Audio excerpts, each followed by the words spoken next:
जिंदाबाद मजलिस इत्तेहादुल मुस्लिमीन है। मैं आपको मेरा उदाहरण देना चाहता हूं साहब। आप बोलेंगे नहीं कैसा हो जाता ये, वक्त बहुत कम है, कैसा लड़ेंगे, कैसा जीतेंगे। नहीं, अगर दिल में इरादा है, नीयत साफ है, तो अल्लाह सुब्हानहू व तआला को कामयाब करता है, मंजिल आसान हो जाती है तुम्हारी। मेरा ईमान नहीं है। 2014 का जब चुनाव आया था मुंबई महाराष्ट्र के अंदर असेंबली का, मैं मेरी बात बता रहा हूं, तो यकीन मानिए मेरे दोस्तों बुजुर्ग भाइयों, इस मरतबा मजलिस इत्तेहादुल मुस्लिमीन को उत्तर प्रदेश में जीतने से कोई नहीं रोक सकता। हमको भाजपा को हराना है और योगी को इस मरतबा उत्तर प्रदेश का मुख्यमंत्री बनने नहीं देना है। कुछ भी हो जाए नहीं देना है ना बनने योगी को इस मरतबा, हराना है ना बीजेपी को अपने को। बात बता रहा हूं, हर चीज है जिसके पास मगर आए आपके बीच में घर परिवार संसार को छोड़कर, तो सिर्फ और सिर्फ एक ही मकसद कि आपके बीच में से भी कोई ऐसा नेता पैदा करे, ऐसा लीडर पैदा करे जो जाए असेंबली के अंदर और आवाज उठाए कौम और मिल्लत की, न मुसलमानों की हक की लड़ाई, न दलितों की हक की लड़ाई, इंसाफ दिलाए। तो 70 साल से हमारे साथ बेइंसाफी हुई है, उसका जाकर इंसाफ ले हमारे असेंबली के बाद।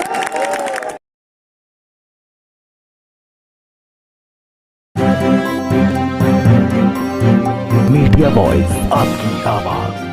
जिस तरह से मुख्तलिफ पार्टियां इस मरतबा भी चुनाव में हिस्सा लेगी, आपकी अपनी जमात, आपकी अपनी पार्टी मजलिस इत्तेहादुल मुस्लिमीन भी पूरी तरह से जोर और खरोश से उत्तर प्रदेश के चुनाव में हिस्सा लेगी इस मरतबा।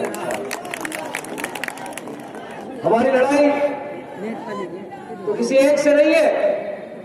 हमारी लड़ाई एक तरफ बीजेपी से है, दूसरी तरफ समाजवादी पार्टी, बीएसपी, कांग्रेस, अन्य दल सबके साथ में। जब उत्तर प्रदेश में चुनाव लड़ने का फैसला किया था, तभी से सोचा था, 7 साल से हर वक्त यही मेहनत की जा रही है शौकत साहब के जरिए कि हमको इंसाफ मिले, हमको हिस्सेदारी मिले पॉलिटिक्स में। और जब आए लड़ने, हमने ऐलान किया था कि हम मकसद ये है कि हमको भाजपा को हराना है और योगी को इस मरतबा उत्तर प्रदेश का मुख्यमंत्री बनने नहीं देना है।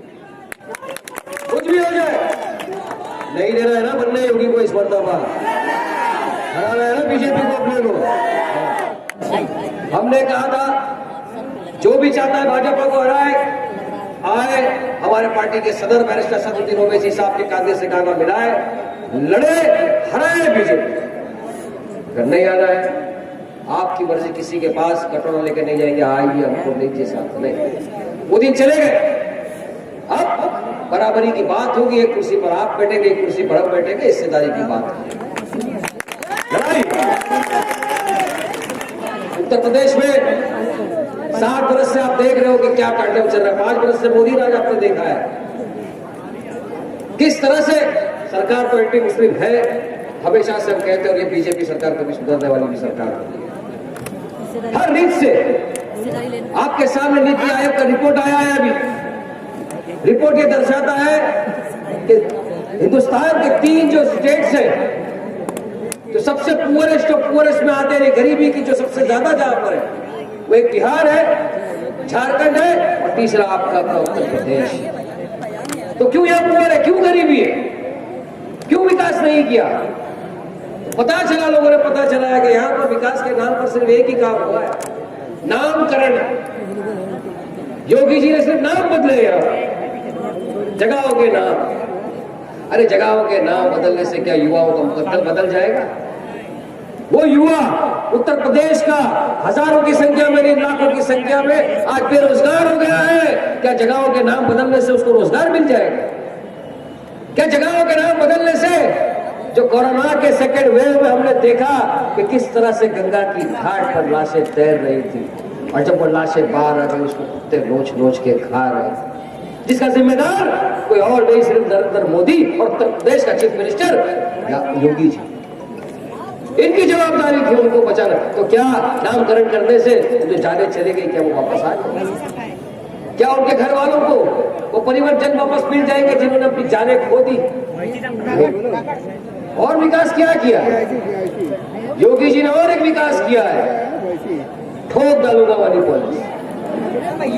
ठोक डालूंगा वाली पॉलिसी का नतीजा ये आया है कि आज भी मिनिस्ट्री ऑफ होम अफेयर्स का ये डाटा है मैं नहीं बोलता हूं, नहीं तो बोलेंगे वालिस पठान बोल रहा। उत्तर प्रदेश में हाईएस्ट क्राइम रेट हो गया। उत्तर प्रदेश में सिर्फ एक बरस में 2020 से अगर 21 का आप अगर आंकड़ा देख लेंगे भाई साहब, उसमें 15 लोगों को पुलिस कस्टडी में मार दिया गया, हत्या है। 450 लोगों को जेल कस्टडी में मार दिया गया। पूरी तरह से ह्यूमन राइट्स का अगर वायलेशन कहीं हुआ है तो सिर्फ और सिर्फ उत्तर प्रदेश के अंदर हुआ है। ये पूरा ह्यूमन राइट वायलेशन है। क्योंकि आप देखिए किस तरह से अभी बीच में हाल में कानपुरी गया तो मैं देख रहा था कि किस तरह एक बच्चे को उठाकर लेकर गए थे पुलिस कस्टडी में, उसको मार दिया। 3 दिन पहले योगी की एक ठोक डालूंगा वाली पॉलिसी का नतीजा मैंने अपने सामने देखा कि एक युवा अपने मासूम से बच्चे को अपनी गोद में लेके जा रहा है, पुलिस लाठियां बरसा रही है, उसमें मारे जा रही है, बोल रहे साहब रुक जाओ मेरे बच्चे को लग जाएगा, बच्चा गोद में है, मगर नहीं सुनते, मारा जा रहा है उसको। ये है योगी की ठोक डालूंगा वाला पॉलिसी। ये विकास, मासूम बच्चों को जेलों में डाल दिया जा रहा है, किसी पे यूएपी लगा दिया जा रहा है। इस तरह से यूएपी इस्तेमाल किया जा रहा है, शादी में काट बांट तेरे पे भी सब पे। उच्च न्यायालय, हमको न्यायालय पे पूरा विश्वास, पूरा भरोसा है। न्यायालय इंसाफ करता है, छोड़ देता है लोगों को। उनको पता है कि बेगुनाह बेकसूरों पे खोटे इल्जाम लगाकर उनको सलाखों के पीछे दबा जाए। ये है विकास। हम चाहते हैं कि यहाँ पर उत्तर प्रदेश में वहां चुनाव लड़े, हमारे प्रत्याशी यहाँ से जीते, आपके लिए इंसाफ की गुहार, आपके इंसाफ के आपके हक बयान नहीं करना चाहते, विधानसभा में जाए, असेंबली में जाए, आपके हक बयान नहीं करते। यही जमात का मैसेज है पूरे हिंदुस्तान में। और यही मैसेज लेकर तो आपके हमारे कायद जनाब बैरिस्टर असदुद्दीन ओवैसी साहब हैदराबाद से निकले, तेलंगाना से निकले, देश के मुख्तलिफ इलाकों में गए, विभिन्न इलाकों के अंदर गए, सब तरफ कि जिस तरह हमने तेलंगाना में विकास किया है, जो स्कूल का एजुकेशन हम तेलंगाना में देते हैं बच्चों को, जैसे इंटर कॉलेज हमने तेलंगाना में बनाई है, जैसे अस्पताल हमने तेलंगाना में बनाए हैं, जो रास्ते जो मंजिल हम तेलंगाना में बनाते हैं, हमको वो पूरे देश के युवाओं को, खासतौर से मुसलमानों और पिछड़ा वर्ग दलित है उसको देना। ये इरादा, ये नियत लेकर आपके बीच आए।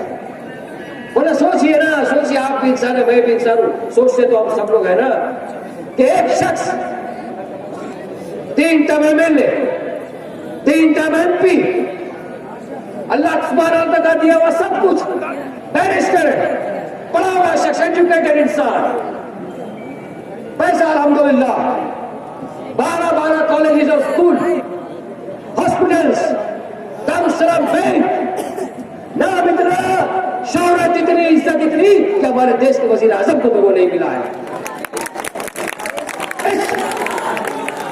ये स्टेटस का अगर आदमी अपने घर से निकलकर हजारों किलोमीटर दूर, आपके और मेरे जैसा उसका भी परिवार है, बीवी बच्चे सब है, सबको देखकर ना दिन देखकर ना रात देखकर निकलते हैं, अगर आपके हमारे लिए उत्तर प्रदेश में, कभी बरेली में, कभी लखनऊ में, कभी उत्तरोला में, आज आपके बीच में कानपुर में, कल मुंबई में थे, सब तरफ जाना, अगर आपके हमारे हक के लिए लड़ाई लड़ रहा है तो क्यों लड़ रहा है?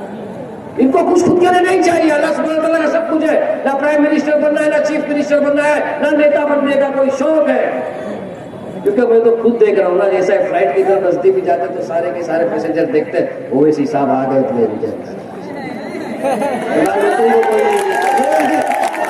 बात बता रहा हूँ, हर चीज है जिसके पास, मगर आए आपके बीच में घर परिवार संसार को छोड़कर तो सिर्फ और सिर्फ एक ही मकसद कि आपके बीच में से भी कोई ऐसा नेता पैदा करे, ऐसा लीडर पैदा करे तो जाए वाले असेंबली के अंदर और आवाज उठाए कौम और मिल्लत की, न मुसलमानों की हक की लड़ाई, न दलितों की हक की लड़ाई, इंसाफ दिलाए। तो 70 साल से हमारे साथ बेइंसाफी हुई है, उसका जाकर इंसाफ ले हमारे असेंबली के अंदर।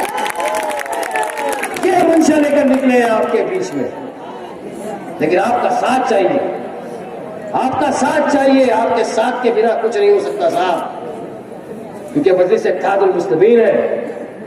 मैं आपको मेरा उदाहरण देना चाहता हूं साहब, आप बोलेंगे नहीं कैसा हो जाता, ये वक्त बहुत कम है, कैसा लड़ेंगे, कैसा जीतेंगे, नहीं, अगर दिल में इरादा है, नीयत साफ है तो अल्लाह सुब्हानहू तआला तुमको कामयाब करता है, मंजिल आसान हो जाती है तुम्हारी।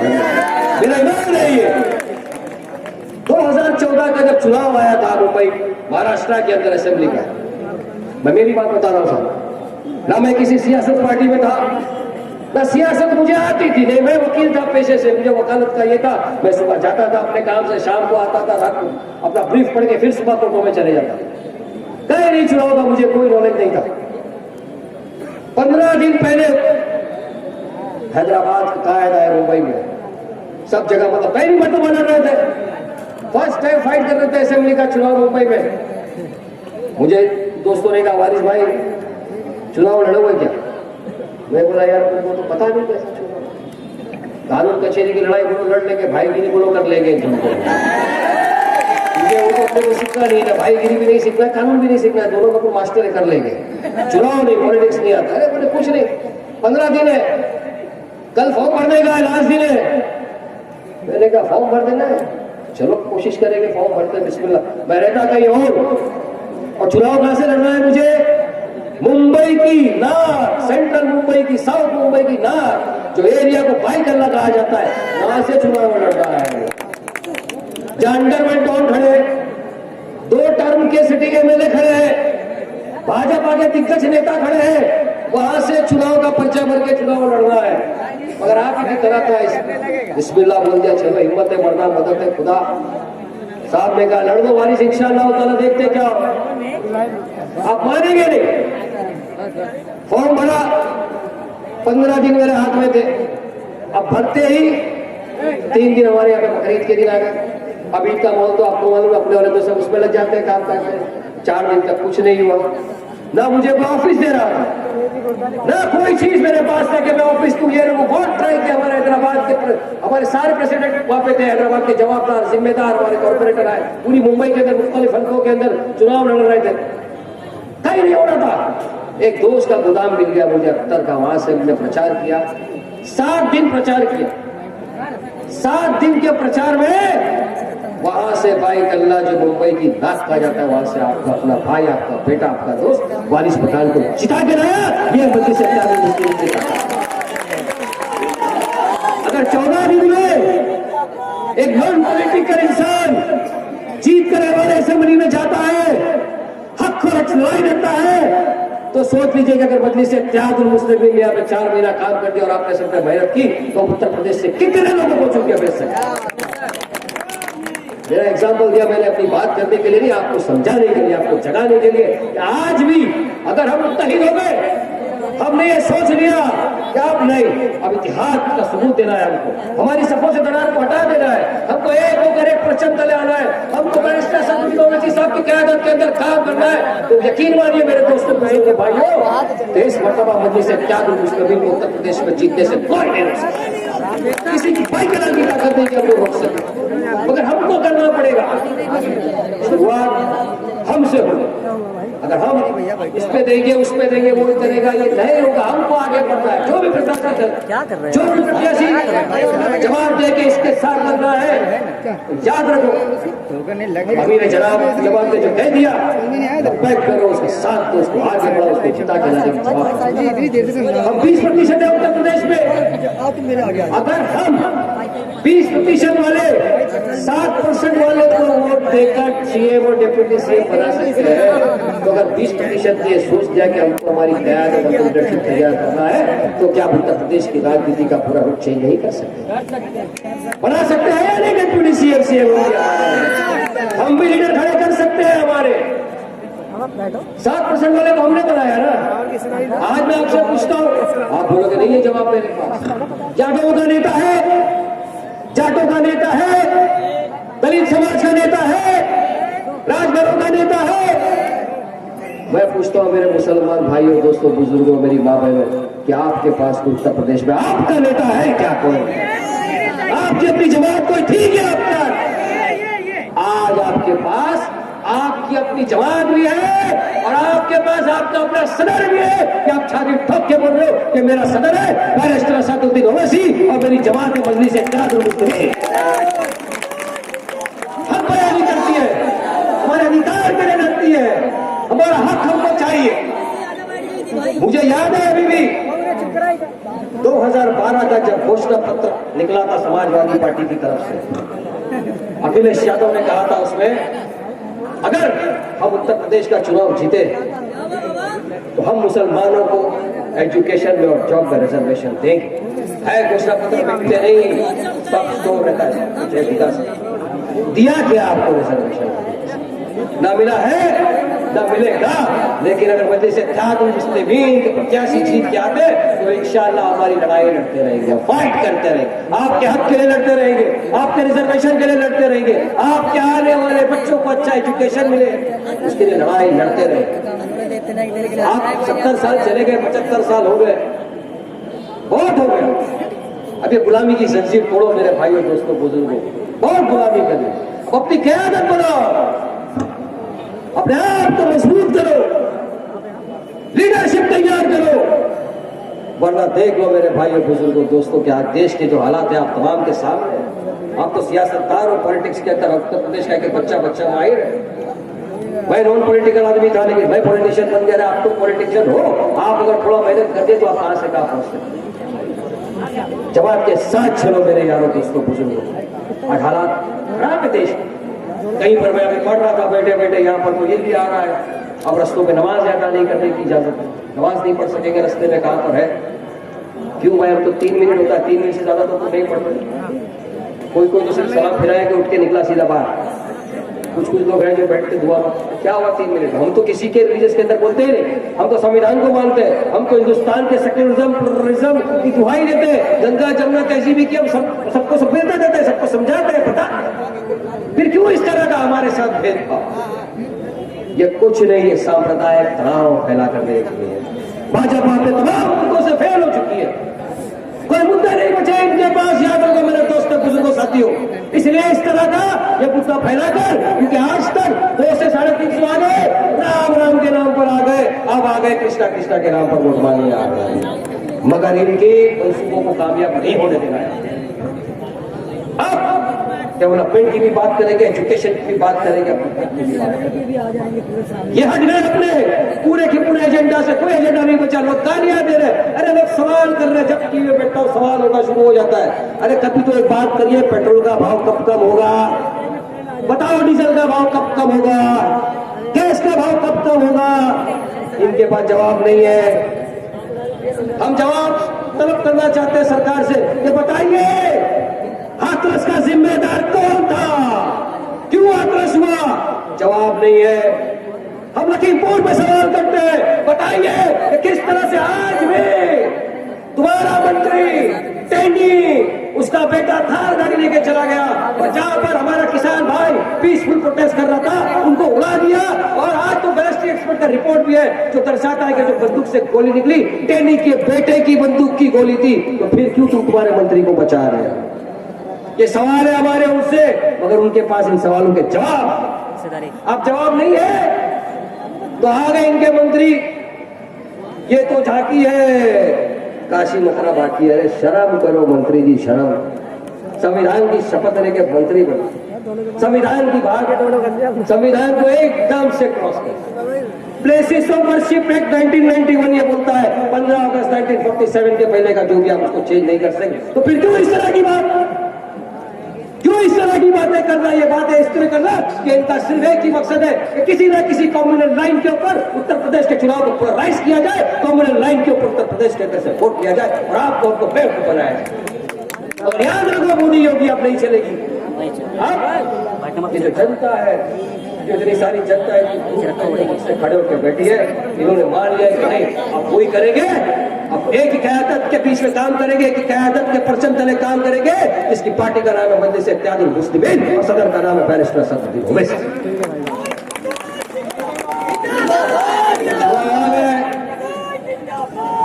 महीना बाकी है, काफी लोग आपके पास आएंगे, कटोरा लेके आपके दरवाजों पे आएंगे, रिक्वेस्ट करेंगे। ये सो कॉल्ड सेक्युलर पार्टी, ये तो तथाकथित सेक्युलर पार्टी वाले तो ज्यादा आएंगे आपके भी, क्योंकि वही का एमएलए भी है ना यहाँ पे कि हमको वोट दे दो साहब।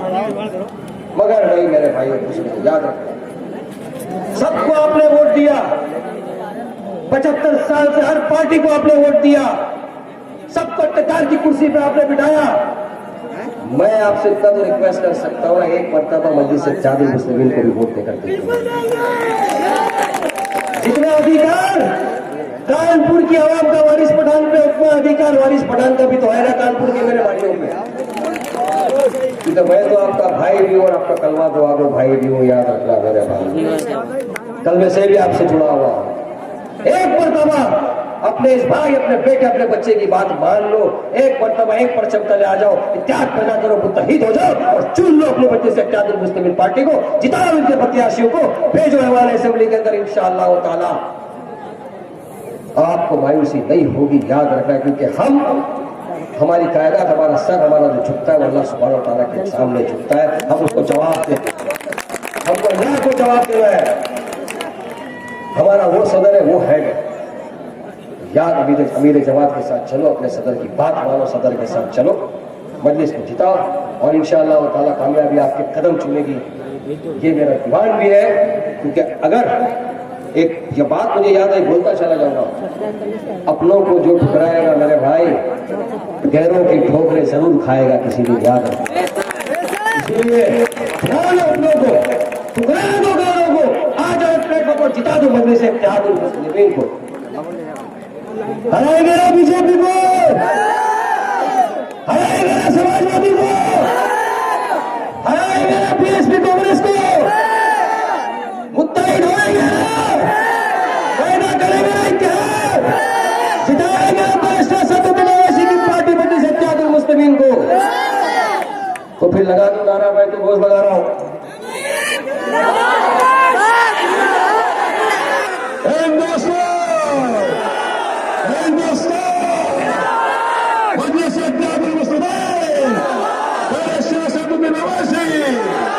जिंदाबाद, जिंदाबाद। बहुत बहुत शुक्रिया।